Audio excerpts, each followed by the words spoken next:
مقام في الذرى صعب المنال، بلوغ رقيه شبه المحال، رافع دون رفعته الثريا، ودون بهائه بدر الكمال. مقام في الذرى صعب المنال، بلوغ رقيه شبه المحال، رافع دون رفعته الثريا، ودون بهائه بدر الكمال. له آل النبي الغر نالوا، فآل المصطفى أكرم بآله، ميامين عمالقة عظام، بدين محمد بالغ المعالي. الحمد لله رب العالمين، والصلاة والسلام على رسوله محمد وعلى آله وأصحابه ومن تبعهم بإحسان إلى يوم الدين. قال الله تبارك وتعالى في القرآن العظيم: فأعوذ بالله من الشيطان الرجيم. محمد رسول الله والذين معه أشداء على الكفار رحماء بينهم تراهم ركعا سجدا. الآية. صدق الله العظيم. قال رسول الله صلى الله عليه وسلم: أثبت أحد فإنما عليك نبي وصديق وشهيدان، أو كما قال. رواه بخاري. صدق النبی الکریم صلی الله علیه و سلم. خدمت همه بینندگان و عزیزان، همه علاقمندان برنامه الگوهای هدایت، خواهر و برادر، السلام علیکم و رحمت الله تعالی و برکاته. در جلسه گذشته پیرامون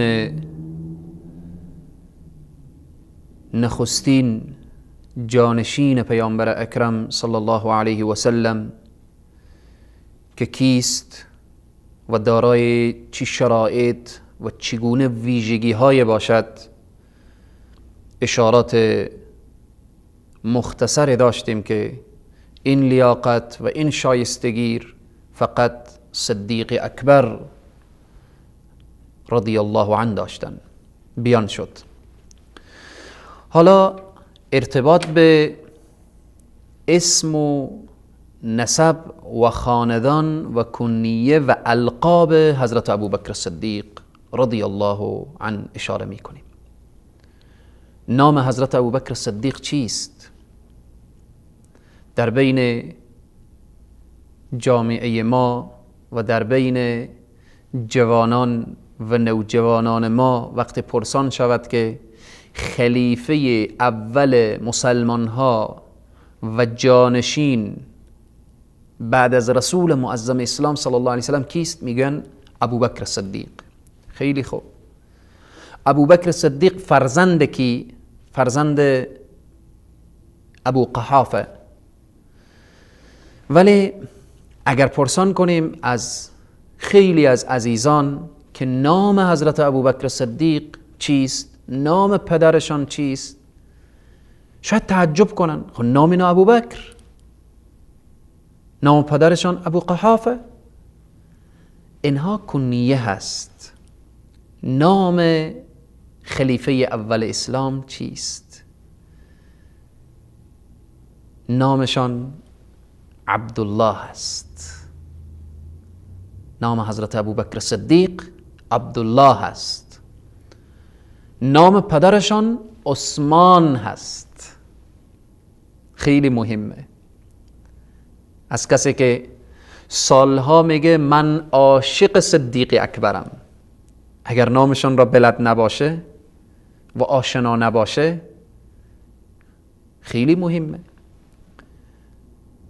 یک انسان مسلمان، یک فرد مسلمان، کسی که ادعای محبت صحابه بکنه و صحابه نشناسه، صدر صحابه، شخصیتی که بعد از انبیا علیهم الصلاة والسلام با فضیلت ترین انسان بعد از انبیا ابوبکر صدیقه. پس خیلی مهمه. نامشان عبدالله هست، نام پدرشان عثمان هست، عثمان ابن عامر ابن عمرو ابن کعب ابن سعد ابن تیم ابن مره ابن کعب ابن لؤی ابن غالب قریشی. این نام حضرت ابوبکر صدیق، نام پدرشان، نام جدشان، تا بالآخره 7 پشت حضرت ابوبکر صدیق. نسب حضرت ابوبکر صدیق، نام را دانستیم عبدالله، نام پدر اینا را دانستیم عثمان. حالا نسب حضرت ابوبکر صدیق چگونه نسبی هست؟ حضرت ابوبکر صدیق خلیفه اول مسلمین در پشت شیشم که مره ابن کعب هست با نسب رسول معظم اسلام صلی الله علیه و سلم یک جا می شود. حضرت ابوبکر صدیق از لحاظ نسبی در سلسله شیشم از سلسله نسب با رسول معظم اسلام صلی الله علیه و سلم یک جا می شود. نام نیک، نسب نیک. کنیه حضرت ابوبکر صدیق ابوبکر هست، نام اینا عبدالله، کنیهشان ابوبکر. ابوبکر چی معنا؟ بزرگان میفرمایند که به معنای رئیس و بزرگ قبیله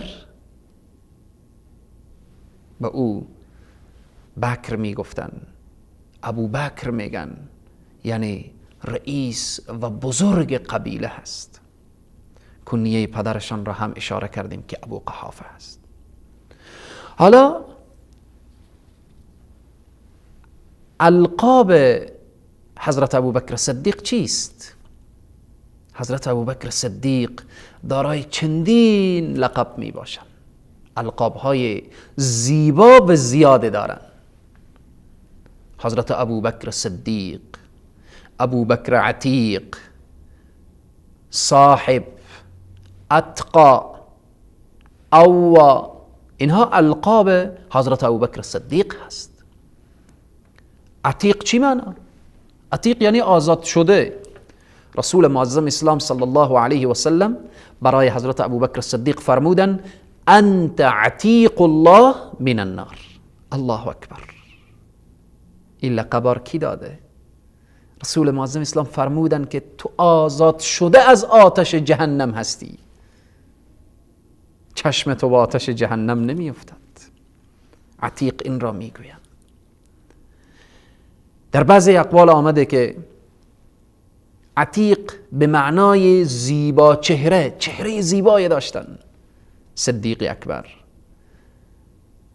بعضی تعبیراتی هست که پیشینی زیاد به خیر و نیکی، همه اینها تطبیق بین همه. چهره زیبایی داشتن، پیشینی زیادی به خیر و نیکی داشتن و همچنین آزاد شده از آتش جهنم هستن. صدیق اکبر. صدیق لقب دیگر از القابهای ابوبکر رضی الله عنه. چرا صدیق میگن؟ شب معراج اولین کسی که اسرا و معراج رسول معظم اسلام صلی الله علیه و سلم را تصدیق میکنه، تایید میکنه، حضرت ابوبکر هست. رسول معظم اسلام لقب صدیق میدن. در روایات می آورد که روزی رسول معظم اسلام صلی الله علیه و سلم همراه حضرت ابوبکر صدیق، همراه حضرت عمر فاروق، همراه حضرت عثمان ذوالنورین بلند شدن به بلند کوه احد. الله اکبر. جبل احد نبی را می بیند، صدیق اکبر را می بیند، عمر رضی الله عنه را می بیند، عثمان ذوالنورین را می بیند. کوه به وجد و به شوق می آید، می لرزد. الله اکبر. رسول معظم اسلام می فرمایند اثبت احد، ثابت شو، تکان نخور از جایت. میدانی فانما علیک نبی و صدیق و شهیدان. ای جبل، ای کوه احد، ثابت شو، بر تو یک نبی قرار دارد که خود رسول معظم اسلام می باشد، بر تو نبی قرار دارد، بر تو صدیق قرار دارد، بالای تو دو شهید قرار دارد که حضرت عمر و حضرت عثمان بودن. این از معجزات رسول معظم اسلام هست که مژده شهادت را به حضرت عمر و حضرت عثمان در آن لحظه داده می شود. به این واسطه ابوبکر را ابوبکر صدیق می گویند. لقب دیگر صاحب یعنی چی؟ یعنی یار، رفیق، همدل. قرآن اشاره می کند در سوره توبه ثانی اثنین اذ هما فی الغار اذ یقول لصاحبه. الله اکبر. که انشاءالله در بحث فضائل حضرت ابوبکر صدیق مفصل اینها توضیح داده میشه. در اینجا الله سبحانه و تعالی این لقب میده، صاحب، یار، رفیق، همدل پیامبر. الله اکبر. اتقا فاما من اعطا واتقا اتقا وسيجنب الاتقا. این صفتر، این لقبر ذات اقدس الهی به صدیق اکبر میده. اتقا یعنی چی؟ خدای تبارک و تعالی وقتی در قرآن به لقب اتقا از صدیق اکبر یاد میکند یعنی پرهیزگارترین شما، با تقواترین. اواه، اواه، این لقب صدیق اکبر هست، یعنی نرم دل، کسی که پروردگار عالم را با تضرع بخواهد، این را میگن اواه. صدیق اکبر این لقب را داشتن، این القاب را داشتن. این القاب صدیق اکبر، عتیق، صدیق، صاحب، اتقا، اواه. به طور خلاصه و فشرده پیرامون تولد و زادگاه ابوبکر صدیق. ولی وقتی ما از این بزرگان بیان میکنیم، تو کسی که صدای مرا میشنوی و این صحبتها را مشاهده میکنی و برنامه هم الگوهای هدایت هست، تو هم اگر راه صدیق اکبر در پیش بگیری لقب عتیق به تو هم داده میشه. فَإِنْ آمَنُوا بِمِثْلِ مَا آمَنْتُمْ فقد اهتدوا. وقتی ابوبکر صدیق را برای خود اسوه قرار دادی، تو هم عتیق میشی، آزاد میشی از آتش جهنم. وقتی لقب صدیقیت در وجود تو آمد، صدیق شدی، قول خدا و پیامبر با جان و دل قبول کردی و تصدیق کردی، خب یقینا خوشبختی به سراغ تو هم می آید. تو هم وقتی که همیشه صاحب یعنی یار، همدل و رفیق صحابه شدی، همیشه اونها را مد نظر داشتی، همیشه خلاصه اعمال اونها را در زندگی خود و در برنامه خود آوردی، چیز واضح و مسلم است که خوشبختی به سراغ تو می آید. اتقا، زمانی که پرهیزگار بشی و زمانی که نرم دل بشی و خدا را با تضرع یاد کنی، اینها تنها نیست که فقط مختص عتیق و صدیق و صاحب و اتقا و اواب. حضرت ابوبکر صدیق اینها را به درجه کاملیت نمره اول هست. اگر هر قدر انسان تلاش بکنه به این مقام نمیرسد که بگیم به مقام ابوبکر صدیق میرسه، مثل ابوبکر صدیق عتیق بشه، صدیق بشه. نه خیر. ولی این راه و این مکتب راه و مکتب خوشبختی هست. الله سبحانه و تعالی اینها را برای ما بیان میکنه که میتوانی در راهی که صدیق اکبر رفته تو هم روان بشی و صدیق اکبر برای خود اسوه و الگو قرار بدی، تو هم خوشبخت دنیا و آخرت میشی، تو هم سرفراز و سربلند میشی. پس سیرت بزرگان و یا شناخت صحابه تنهایی نیست که ما واقف بشیم که نام حضرت ابوبکر صدیق عبدالله بود، نام پدرشان عثمان بود و سلسله نسبشان در پشت شیشم به رسول معظم اسلام میرسید. تنها فهم نیست که ما فقط بفهمیم. خوشبختی اینه که ما راهی بزرگار تعقیب کنیم، راه صحابه، راه صدیق اکبر. تولد و زادگاه صدیق اکبر. ابوبکر صدیق رضی الله عنه در شهر مکه مکرمه 3 سال بعد از عام الفیل به دنیا آمدن. یعنی حضرت ابوبکر صدیق 3 سال سنن از رسول معظم اسلام صلی الله علیه و سلم کوچکتر بودن، خردتر بودن سنن. رسول معظم اسلام در عام الفیل به دنیا آمدن، حضرت ابوبکر صدیق 3 سال بعد از عام الفیل. حضرت ابوبکر صدیق رضی الله عنه در آغوش پدر و مادری که میان قومش حرمت و عزت داشتن بزرگ شدن. همین واسطه حضرت ابوبکر صدیق در میان قوم خود جایگاه خاصی داشتن. به خاطر چی؟ چون این جایگاه و این فضیلت و این مقام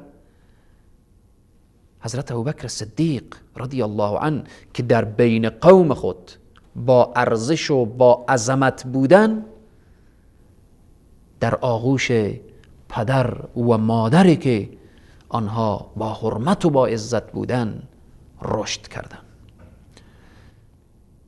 پس این به طور خلاصه و فشرده تولد و زادگاه ابوبکر صدیق بود. حالا سیمای ابوبکر صدیق رضی الله تعالی عنه را بعد از یک میان برنامه و یا یک وقفه کوتاه بیان میکنیم. موفق باشید.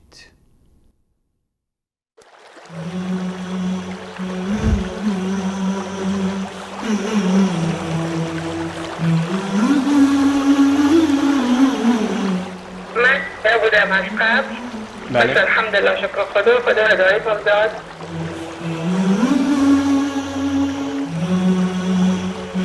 و موعد شد اشهد ان لا اله الا الله و اشهد ان محمد رسول الله. خود من از یک شیعه بودم که 4-5 ساله که با خوندن قرآن موحد و مسلمان شدم.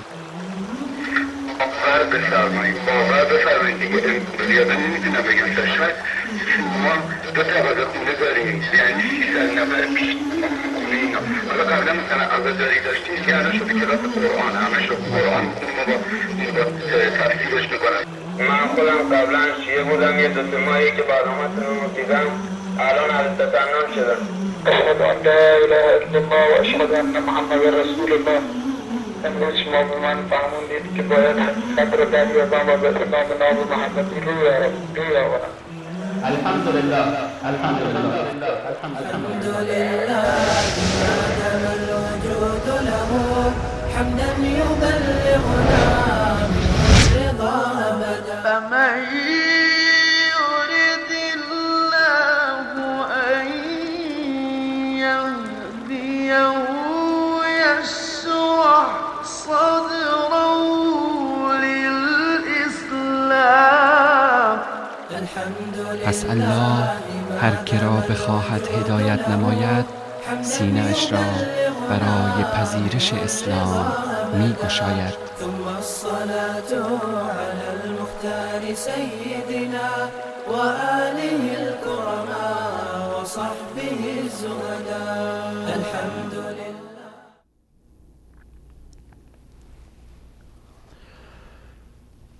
خدمت همه عزیزان السلام علیکم و رحمت الله و برکاته.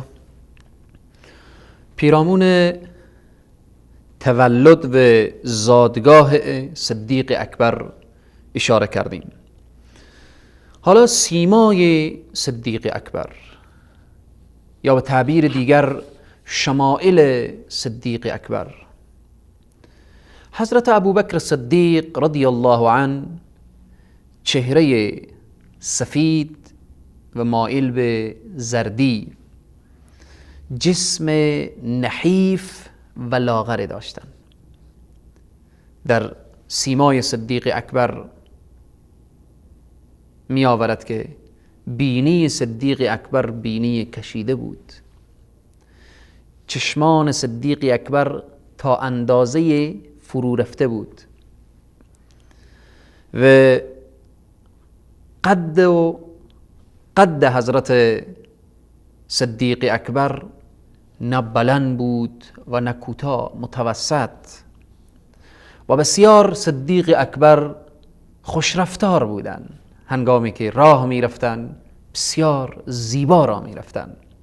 این به طور خلاصه و فشرده ارتباط به سیمای صدیق اکبر. گفتیم که اسم و نسب و خاندان و کنیه و القاب صدیق اکبر، نام و نسب و کنیه و القاب به طور خلاصه و فشرده بیان شد. حالا ارتباط به خانواده صدیق اکبر. خانواده صدیق اکبر اشاره کردیم که نام مبارکشان عبدالله، نام پدرشان عثمان ابن عامر ابن عمرو و کنیه پدرشان ابو قحافه که در فتح مکه مسلمان می شود. زمانی که پدر صدیق اکبر مسلمان میشن، حضرت ابوبکر صدیق اونها را گرفته میارن به محضر نبی مکرم اسلام صلی الله علیه و سلم. ببینید که رسول الله چقدر محبت به ابوبکر صدیق دارن. میگن ای ابوبکر چرا پدر خود را آوردی؟ این را نمی آوردی، ما می رفتیم در محضر او، ما می رفتیم خلاصه به نزد او. حضرت ابوبکر صدیق میگه یا رسول الله سر و جانم فدای شما، این وظیفه ما بود که اینها را بیاوریم در محضر شما. وقتی که پدر صدیق اکبر ایمان می آورن، رسول معظم اسلام صلی الله علیه و سلم برای ابوبکر صدیق تبریکی می دهند، برای ابوبکر صدیق مژده می دهند و مبارکباد می گویند. حضرت ابوبکر صدیق رضی الله عنه، گفتیم که از خانواده ابوبکر صدیق بگوییم، وقتی که پدر مسلمان می شود، مادر مسلمان می شود، حضرت ابوبکر صدیق دارای 4 همسر بودند که به طور خلاصه و فشرده همسران حضرت صدیق اکبر را اشاره می کنیم. اولین همسر قتیله بنت عبدالعزی، مادر عبدالله و اسماء، که درباره مسلمان شدنش اختلاف هست. خیلی مهمه وقتی قتیله بنت عبدالعزی همسر صدیق اکبر هست، پیش از ظهور اسلام صدیق اکبر ای را طلاق میدهد. بعداً با هدایای زیادی گرفته می آید در مدینه منوره که از دختر خود اسماء خبر بگیرد. دروازه خانه اسماء را در می زند. اسماء متوجه می شود که مادرش هست. در مسلمان شدن مادر اسما اختلاف هست. بعضی میگن ایمان آورده، بعضی میگن ایمان نیاورده، والله اعلم. نکته اینجاست از این قصص و یا از این سیرت و از زندگی نامه این بزرگان که اینها باید به ما اسوه باشن، به ما الگوه باشن. حضرت اسما در را باز نمی کند. مادر انتظار بکش که من از رسول معظم اسلام صلی الله علیه و سلم پرسان کنم که آیا اجازه می دهد که تو را وارد منزل اجازه دهم یا نه. ببینید که چقدر کارها للهیت هست. در حقیقت آنها می گفتن که ان صلاتی و نسکی و محیای و مماتی لله رب العالمین. همه کارشان به خاطر خدا بوده. این مقام و این جایگار اینها با آسانی به دست نیاوردن. مادر انتظار بکش. وقتی حضرت اسما میره از محضر نبی مکرم اسلام صلی الله علیه وسلم جریان پرسان میکنه که آیا مادر را اجازه بدم یا ندهم، رسول معظم اسلام برای اسما اجازه میدن که بله به مادر اجازه بدی. این آیه نازل میشود در سوره ممتحنه آیه 8 که الله سبحانه و تعالی می فرماید لا ینهاکم الله عن الذین لم یقاتلوکم فی الدین ولم یخرجوکم من دیارکم ان تبروهم و تقسطوا الیهم ان الله یحب المقسطین. الله اکبر. مانی نیست برای شما کسانی که شما را با شما نجنگیدن، شما را از دیار شما بیرون نکردن، با اونها خوبی کنید. ببینید این را میگن ایمان. خواهر مسلمان، تو کسی که پیرو حضرت اسمایی، اسما دختر صدیق اکبر، این دختر در خانه صدیق اکبر رشد کرده.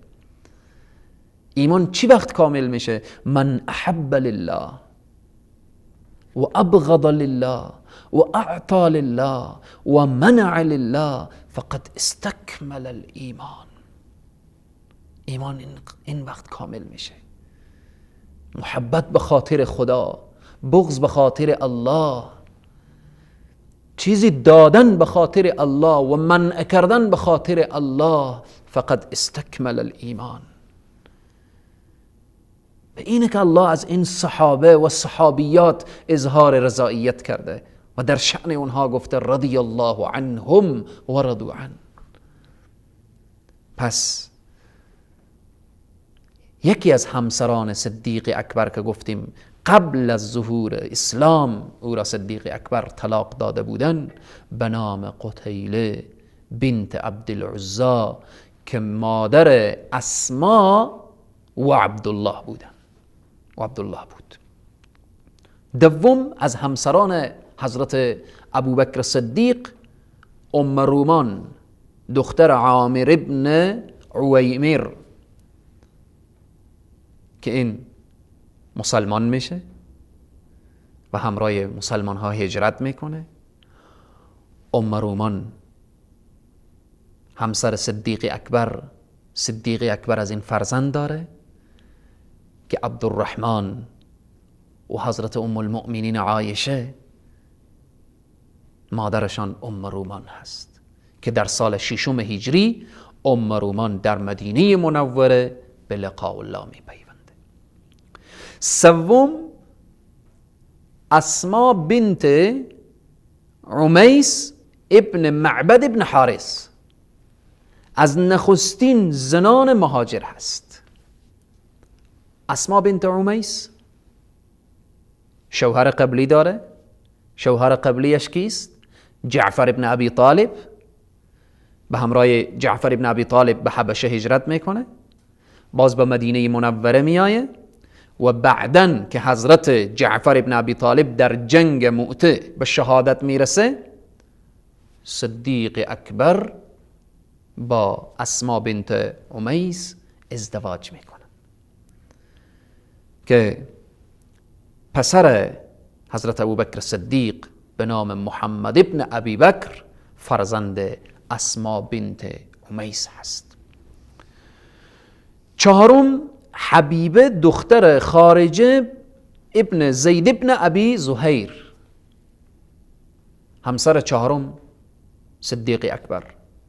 حبیبه از انصاره و از قوم خزرجیه و زمانی که حضرت ابوبکر صدیق رضی الله عنه از دنیا تشریف میبرن، این طفل در بطن داره که طفلش به دنیا میآیه و حضرت ابوبکر صدیق از دنیا رفته بودن، که دختر هست به نام ام کلثوم بنت ابوبکر که بعد از فوت حضرت ابوبکر صدیق به دنیا میآیه. پس به طور خلاصه و فشرده همسران صدیق اکبر 4 همسر داشتن به نام قتیله، ام رومان، اسما بنت عمیس و حبیبه است. ارتباط به فرزندان حضرت ابوبکر صدیق. فرزندان حضرت ابوبکر صدیق کی بودن و چگونه بودن و دارای چی جایگاهی هستند؟ اولین فرزند یا بزرگترین فرزند حضرت ابوبکر صدیق عبدالرحمن هست که از همه بزرگتره. در روز حدیبیه عبدالرحمن ایمان میاره. عبدالرحمن با چی مشهوره؟ به دلیری و شجاعت و غیرت عبدالرحمن مشهور هست. دوم عبدالله ابن ابی بکر هست که عبدالله در جریان هجرت نقش فعال داره. شاید در برنامه‌های گذشته اشاره کرده باشم، عبدالله نقش فعال در سفر هجرت رسول اکرم صلی الله علیه وسلم داره. اخبار را از مکه میگیره، به رسول معظم اسلام میرسانه. به غار اخبار میاره که مشرکین چی میگن، چی میگفتن، چی تصمیم داشتن. او رافضه بدبختی که میگه رسول اکرم صلی الله علیه وسلم ابوبکر به همراه خود بردن تا اینکه مکان رسول الله صلی الله علیه وسلم افشا نشه، عجیبه. فرزندان ابوبکر، اسما ارتباط داره به غار، عبدالله ابن ابی بکر ارتباط داره. سبحان الله. به راستی هم که سبحانک هذا بهتان عظیم. همچنین از فرزندان حضرت صدیق اکبر محمد ابن ابی بکر. محمد ابن ابی بکر در سال حجة الوداع به دنیا می آید. این در دامان کی بزرگ میشه؟ محمد ابن ابی بکر به دامان علی ابن ابی طالب بزرگ میشه، پرورش میابه. در زمان خلافت حضرت علی کرم الله وجهه محمد ابن ابی بکر والی مصر میشه که در همانجا او رو به قتل میرسانن و شهید میکنن و در همانجا شهید میشه. چهارم از فرزندان ابی بکر صدیق اسما بنت ابی بکر که رسول معظم اسلام صلی الله علیه و سلم او را ذات نطاقین میگفتن. وقتی غذا میاره به دروازه غار تسلیم میکنه که رسول معظم اسلام متوجه میشن که این ظرف غذا دیگه چیزی نبوده که سر اون را محکم ببنده، کمربند خود را، نطاق کمربند خود را باز میکنه، او را دونیم میکنه، یکی را بر کمر میبنده و یکی را سر ظرف میبنده. رسول معظم اسلام این لقب به او میدن که ذات النطاقین، صاحب دو کمربند. بناءً اسما بنت ابی بکر. پنجم عایشه بنت ابی بکر، ام المؤمنین، عایشه صدیقه طیبه طاهره. رسول معظم اسلام صلی الله علیه و سلم از اونها پرسان شد که یا رسول الله من احب الناس الیک، محبوب ترین انسان به نزد تو کی هست؟ محبوب ترین مردمان به نزد تو کی هست؟ رسول الله فرمودن قال عائشه، محبوب ترین شخص به نزد من عایشه هست.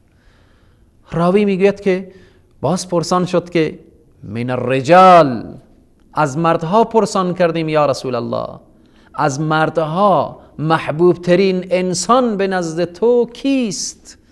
فرمودن قال ابوها، پدر عایشه هست. الله اکبر، الله اکبر.